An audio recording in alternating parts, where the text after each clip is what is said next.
The new college rankings are out. No, not the rankings for football prowess. No, they are out too. The Times Higher Education World University Rankings. They debuted last week, and American higher education has reason to chant, "We're number one." The question, though, is for how long? Now, university rankings should always be taken with a grain of salt for anything other than establishing broad trends. For example, I don't know any University of Virginia graduate who thinks that UVA number 118 ranks behind the University of North Carolina at Chapel Hill number 42, let alone nearly every school in the "Thank you for trying" verbose. This recording will go away once the product has been purchased. Big Ten, which oddly enough has a dozen members. The reality is that universities have different strengths and weaknesses, and there's no sure way to measure either.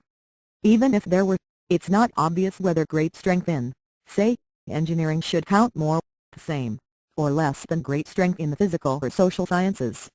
Throw in the differences across borders in terms of teaching formats and approaches, and global college rankings are a dicey enterprise. U.S. universities take 7 of the top 10 spots, 11 of the top 15, 15 of the top 20, and 20 of top "Thank you for trying" verbose. This recording will go away once the product has been purchased. 26 spots. Georgia Tech and the University of Texas at Austin, UT asks that you capitalize the, are tied for 25th. Overall, the United States accounts for 76 of the top 200 universities in the rankings. Myths on American schooling. Much of the coverage of the Times Higher Education World University Rankings has trumpeted how universities in the West have lost ground to their counterparts in Asia. The British universities in the top 200 slipped an average of 6.7 places compared to their ranking last year. Meanwhile, 51 of the top 76 American universities "Thank you for trying" verbose. This recording will go away once the product has been purchased. Lost ground in the ratings. The improved ratings for Asian universities, and especially Chinese and Indian universities, are to be expected. The rise of China and India as economic powerhouses makes it almost inevitable that their institutions of higher learning will become powerhouses as well. Indeed, Beijing is actively seeking to create the Chinese version of the US IITs, the so-called C9 League. These 9 super institutions recently received $270 million each from the Chinese government. That kind of money can buy a lot of bricks and books.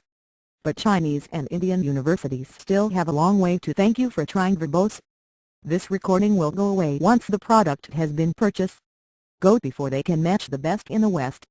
The highest rated Chinese university is Peking University, which clocks in at number 46. Next is Tsinghua University at number 52. The University of Hong Kong stands at number 35, but its history is quite different from mainland Chinese universities. No other Chinese or Indian university is in the top 200. Elite status requires not just money, but time and a lot of effort. More from CFR, QABI, cybersecurity, and U.S. foreign policy. The real threat to Western, and specifically U.S., universities comes not from Asian universities flush with "Thank you for trying" verbose. This recording will go away once the product has been purchased. Cash but from eroding support at home for investing in top-flight universities. California's budget woes have rocked the world's greatest single higher education system. 5 University of California campuses rank in the Times Higher Education's top 50, but their budgets are being slashed. The flagship universities in Georgia, Illinois, Texas, and Virginia among others face tough choices about how to maintain academic excellence as state support shrinks in relative and sometimes absolute terms and the pressure to hold down tuition increases. Whether states choose to continue investing in their colleges and universities, and whether students can find ways to finance "Thank you for trying" verbose. This recording will go away once the product has been purchased. Their college educations will go a long way to determining how competitive the United States remains in a global economy. One final point. The focus on how many universities each country has in the top 50 or 100 misses what may be the most profound trend in U.S. higher education, namely, that U.S. universities are becoming far less American and far more global in their makeup. The multinationalization of the faculties of American universities has long been evident to students taking math and science courses.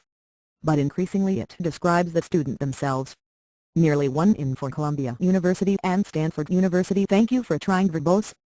This recording will go away once the product has been purchased.